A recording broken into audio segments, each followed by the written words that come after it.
panelists for the next session. Mr. Joel Monda, please come forward. Joel Monda will be presenting on behalf of Juliana Gujiri. Njiriri, sorry. Joel Monda. Then we have Dr. Harrison Otieno-Mbori and Professor Otinga Mare, if they can quickly step forward.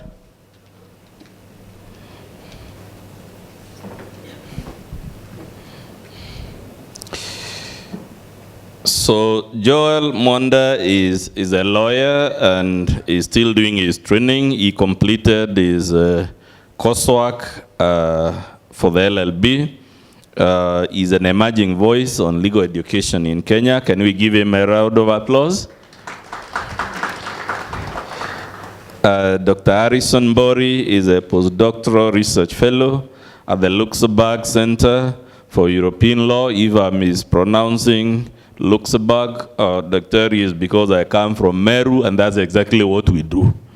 He's also an adjunct lecturer at Kabarak Law School and an advocate of the High Court of Kenya. Can we give him a round of applause? Professor Mare Otinga, I don't know, is he in the room?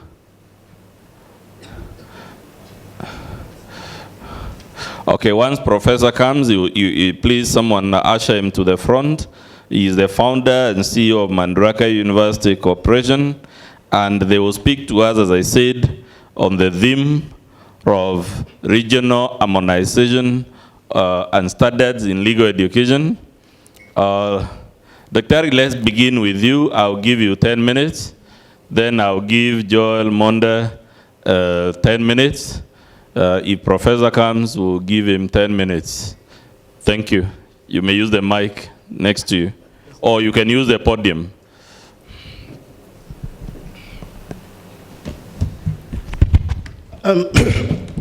Thank you so much, Dr. Thiankolu, who was my teacher at undergraduate level. So very happy to be with you on this panel, and to the many friends and colleagues who are here, and of course to CLE for organizing this wonderful conference.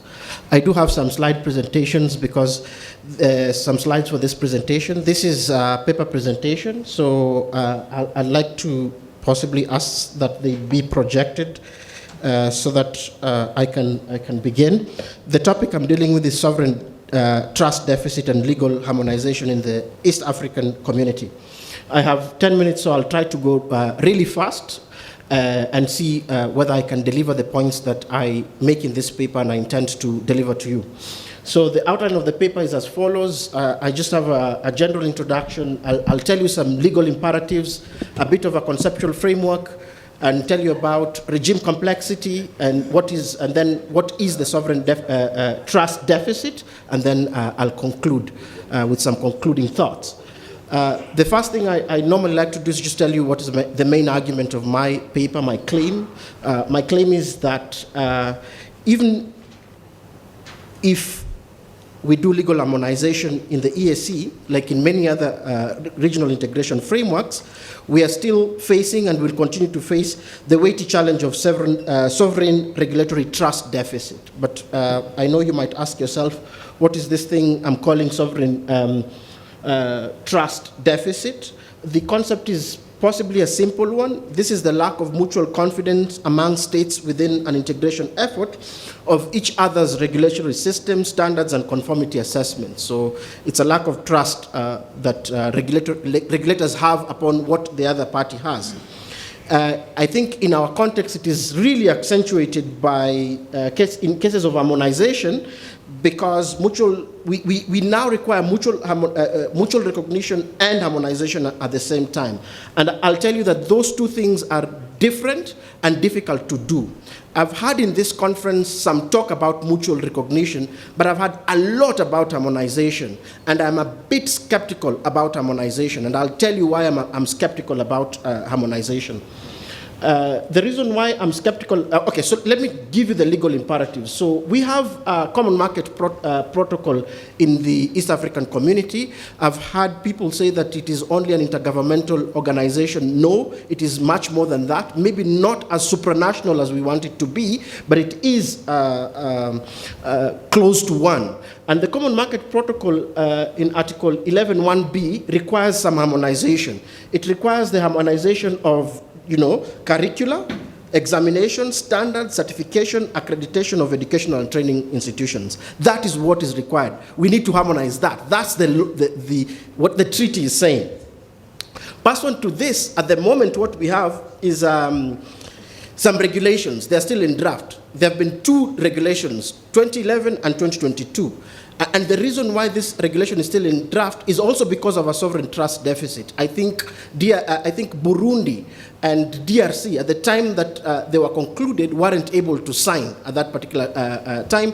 And when I tried to find out why, I noticed that it might also be related to questions of language and trust on this framework. So the regulations are very robust. But Article 11 requires both, not just harmonization, requires mutual recognition. So my main point in this paper is to tell you there's a big conceptual difference between mutual recognition and harmonization. And that's the next point that I want to make.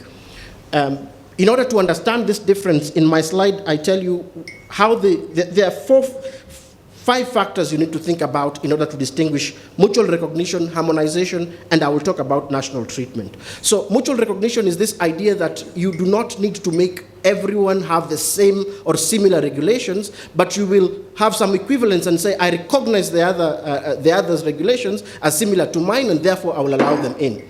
In our framework, we now have academic mutual recognition and professional mutual recognition.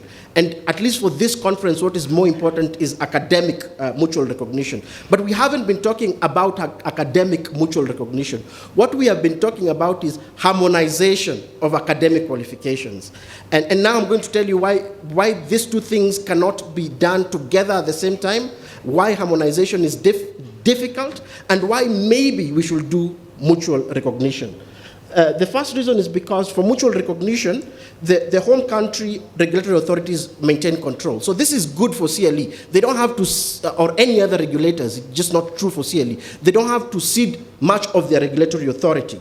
The costs are disadvantageous because the people who are going to enjoy the services, the legal services in this case, like students or the general public, will have huge costs because we are going to allow other people from other countries to come and deliver their services. There's going to be some horizontal transfer of sovereignty, so this is definitely going to happen for mutual recognition, and there's going to have some primate levels of trade.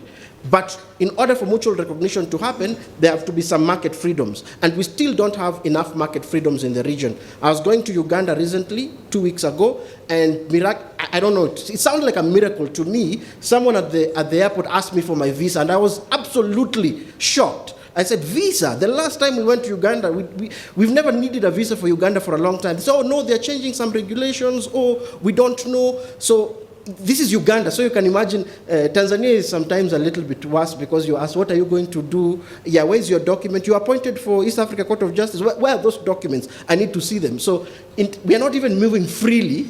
So you can imagine if we do not have these market freedoms, how are we going to be able to mutually recognize? If you think mutual recognition is hard, harmonization for me is even harder because harmonization requires a unified supranational institution, and the EAC is not yet there. Harmonization has high negotiation costs for states. In my paper, I'm arguing that there is a huge regulatory complexity, not just in Kenya, between the Council of University Education, CLE, the judiciary, and even the Law Society of Kenya is involved. I've tried to ask some colleagues who really regulates the legal profession, and I've been told in Kenya it depends with where you stand. Are you still a student? Maybe you want to join the profession, maybe CLE. Have you been admitted? Maybe LSK, but also the judiciary, because you apply to the judiciary now to get your practicing certificate. So if we were to sign a mutual recognition agreement, who's going to sign it? Okay, let's talk about harmonization. If we are going to harmonize, who's going to be the competent authority to negotiate the harmonization? Is it the Council of Legal Education? Is it the CLE? And how are they going to divide their competencies, already seeing that there is regulatory competition at the domestic level? I will have spoken a bit about national treatment, but there's no time. That's the other framework. Let me tell you how costly harmonization is. What we're trying to do is to do what the tech world has tried to do with the USB-C. If you've bought any product now, there's a lot of USB-C. Previously, we had this problem with all these types of USB. Some people had this 10 of them in one. The USB-C is slowly becoming the king. This is what we want to do with harmonization of legal education, and we don't even have a philosophy of what is the type of lawyer that needs to be trained. Yesterday, there were 4 different philosophies on the table about the kind of lawyers we want to train. One is a very market-based neoliberal philosophy. We need to train entrepreneurs. Lawyers are business people. They need to make money. The other one is that lawyers are supposed to be social engineers for rule of law. And this can be different for different universities. The other one was that we need to create ethical lawyers who think about the human person as a whole. That was the other theory that was presented. And we need to harmonize. We need to harmonize so that we have a single theory for Kenya before we can go to negotiate with Tanzania, which also has to harmonize what type of lawyer they want, and Uganda. And I've not started talking about DRC. I've not started talking about Somalia, which has joined. I've not even spoken about Burundi. And when you're negotiating currently, DRC and Burundi want translations in French because they speak French mainly. The cost of negotiation is crazy. And we're talking about harmonization. The point I'm making to CLE is maybe you need to avoid it if you do not have the money, the resources, the time, and the amount of resources that will take us from all these types of USB to USB-C. And it has taken the tech industry many years, and including EU legislation for companies like Apple, which makes this Mac products, to now move to USB-C. It took legislation in Europe, and it's because they didn't want to lose their market in Europe, that's when they went to USB-C. What will it take for us to harmonize our legal education? I think it will take quite a bit. And that is the reason why I am skeptical about the idea of harmonization. I am very skeptical. Okay, and this is my regime complexity slide. This is just for Kenya. There is overlapping mandates. Okay. So this I won't go through a lot. Let me tell you the next slide because it's the one that is before my final slide. This is the regime complexity for the region and not the entire region, just the 3 primary EAC member states. If you look at what is happening, this is just, if I were to draw a diagram, it will be even more complicated. Who's doing what? Why are they doing it? Why do we have a 2-tier system? Why university and then professional? It's crazy. Okay, again, because it's a short presentation, not everything. Read my paper. Maybe it's supposed to be that. Finally. 3 points to finish. The manifestations of the deficit. These are the 3 points. These are the manifestations. 1, we have perceived quality disparities. I'm not very sure whether we trust that the lawyers that are coming out of the other countries are good enough. I am currently doing a case in the EAC where we have a Ugandan lawyer trained in Uganda, then in Rwanda LDC. They got a job at the ODPP in Uganda, and they were told, that country is civil law. You need to go for pupillage here so that we remove the rough edges. The last time PLO told us that the reason why we're going to KSL is you have rough edges. We need to make them sharper. And we're still talking about some of these things. And I've had these cases, Ugandan lawyers in Kenya, it keeps on, repeating and going on. Systemic divergence, I think Dr. Thiekolo spoke about this. The one I talk about the most is this idea that we have friction between common law countries, Kenya, Uganda, and Tanzania, and civil law countries. And we think, we're not very sure, what do those people do? What is their system? How does it work? And I've not even started talking about the language disparities. Just imagine how difficult it is going to be to harmonize that. And then economic protectionism. The lawyers I've spoken to in this country have told me, these guys are coming to take our jobs, they're going to compete with us. We already are complaining about 920 lawyers internally, and now we are supposed to open up for lawyers from the other regions. I don't know whether the practitioners are ready, because we're not just opening within the EAC, we have to open for Africa because of the FCFTA. Mwalimu, let me stop there. Time is too much. Thank you very much, Dr. A round of applause For those who are doubting that I'm a good teacher, you can see it was one of my products, so my political enemies can go easy. Let's have our next presenter.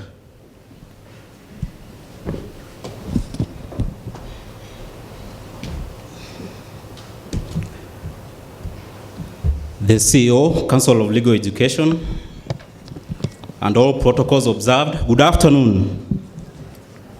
It's a pleasure to stand before these great minds in the land. I also acknowledge that I was also a student of Dr. Muthomi Thiankolu, and I hope I was a good student too.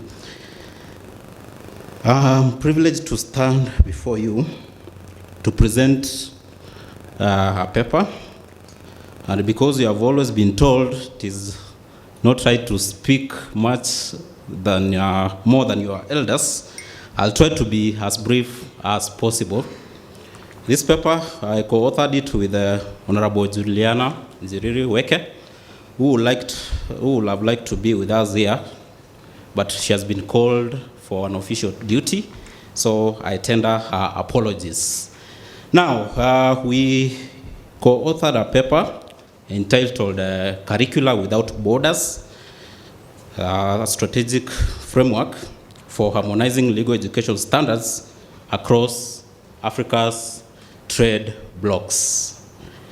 Now, before I proceed, in this context, when I'll be speaking about harmonization, notwithstanding what Daktari has presented to us, I will be speaking about harmonization from a point of not necessarily identical standards across Africa trade blocs in legal education, but from a point of comparable identity, right? So the standards at the end of the day don't have to be exactly identical, but we can have a middle ground of structured equivalence. And the structured equivalence theory forms the underpinning theory, one of the underpinning theories of this paper. Now, when the agreement on the free agreement on African free continental free trade area came into force, it had a noble aspiration of facilitating Mode 4 movement of professionals across jurisdictions in the African continent. It is a very promising agreement, which UNICTAD figures and projections indicate that if fully implemented, it can unlock a 3.4 trillion worth of market in Africa. That is the economic value that this agreement can unlock. And under Article 3A and 3B, and also Article 4B of the agreement, in combination with the Protocol on Trade in Services, they all have this noble aspiration of unlocking this market. But speaking of now the legal services market, which comes up as a main point of the debate in this forum, when you look at it, one of the most pressing hindrances that has hindered movement of professionals across jurisdictions in this trade bloc is a lack of harmonized standards, right? That is a very pressing hindrance in regards to having a conundrum in regards to movement of legal professions. It has been so difficult for legal professions to move across borders, as it has been reiterated before. The same has been demonstrated. Now, the quality of any legal system is directly proportional to the quality of its legal education standards. Directly proportional. Because the legal training standards will inform, eventually, how the law is formed, how the law is drafted, how the law is interpreted, and how the law is applied. It all goes back to the standards, to the formative standards. So we can't wish it away. We have to talk about what are these standards? What values do the standards that are existing carry? And what can we do in order to bring the standards up to par? Because at the end of the day, we are aiming to facilitate cross-border legal practice. We must have the basic fundamentals of how training is conducted. So we have created this very good agreement, very promising agreement that is in sync with the Agenda 2063, which aims to project Africa at a level where it will be peaceful, integrated, and prosperous, right? But before we walk to that agenda, we have to deal with the basics at the training level. So in this paper, we analyze those basics and put forth proposals that can aid in working towards that journey of a prosperous Africa of 2063. Because we have this very promising agreement, and without the requisite professional training standards in the legal aspect of it, then it is like having a very advanced machine, but without the corresponding adequately trained mechanics to handle this machine. So we have to go back to the basics and analyze how we can harmonize our standards across jurisdictions so as to inform the quality of lawyers that we want to practice across border. The world is moving fast, and we are more and more moving towards globalization. We can't deny it. That's why even in some quarters you hear of theories like the one world order theory. We can't resist globalization. The world will become more and more global as time goes by. So we better take this moment and really work on proper standards that will elevate our legal practitioners to that global level so that we are not left behind. Because whoever resists change is eventually consumed by it. So we cannot deny this change. We have to adjust accordingly. So in our paper, we have proposed a 3-part model to enable us scale up to the required standards. All right? We have pillar 1, which is the content level pillar. And this pillar provides for the basic units that should be taught across the jurisdictions of the member states of the AFCFTA agreement, right? And in this content layer, we can have an irreducible minimum of subjects which must be undertaken by students across these jurisdictions, such that when it comes to dealing with matters that are cross-border, the practitioners will have been well prepared from their institutions. And these subjects include subjects pertaining to digital justice, cross-border competition law. We also have an aspect of AFCFTA law, which was spoken about by the panel yesterday, stroke regional integration. At this point, regional integration should not be an optional unit in the university. It should be a very compulsory unit, forming one of the core course requirements to that regard. And also, we can also have other units pertaining to human rights and emerging energy transitions, forming the core minimum at the undergraduate level across jurisdiction. So all the units taught at the LLB level may not necessarily all of them be equivalent, but we have the few basic that must be taught across board. That is through harmonized standards, as will be put forth by the requisite facilitators who are supposed to work on harmonizing these standards. So in conclusion, we have recommendations for regulators and for the AF-CFTA Secretariat, and for the development partners.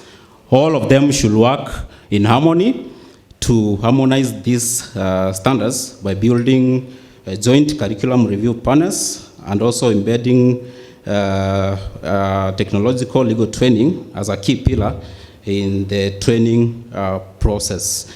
At the end of the day, to conclude, the reason why we are having most of these agreements and treaties not being fully implemented to the core, for example, Article 126 of the East African Treaty, the East African Community Treaty, espouses harmonization of legal training standards, but we have not achieved that up to now. It all boils down to political goodwill. So all the stakeholders must collaborate with the players in the political sector, to do lobbying, intensive lobbying, in pushing towards harmonization of these standards. I conclude by saying, in order for Africa to harmonize, we must first harmonize our minds. We start with our minds first before moving to the other processes. Thank you very much. Thank you very much. A round of applause to our presenter. I'm told because of the constraints of time, we'll combine the plenary session for this panel with the next panel. So if we could have Dr. Felix come with the next panel. I hope Anna Konucha have kept the time. I was listening to this. Felix, you're the one holding us. I was wondering why our doctors drive in New York, in Canada, in wherever, but our lawyers cannot drive in Uganda and Zambia and wherever. Why is it that our Kenyan nurses drive everywhere across the world, including the developed world, but they don't drive here? Thank you. Anna, over to you.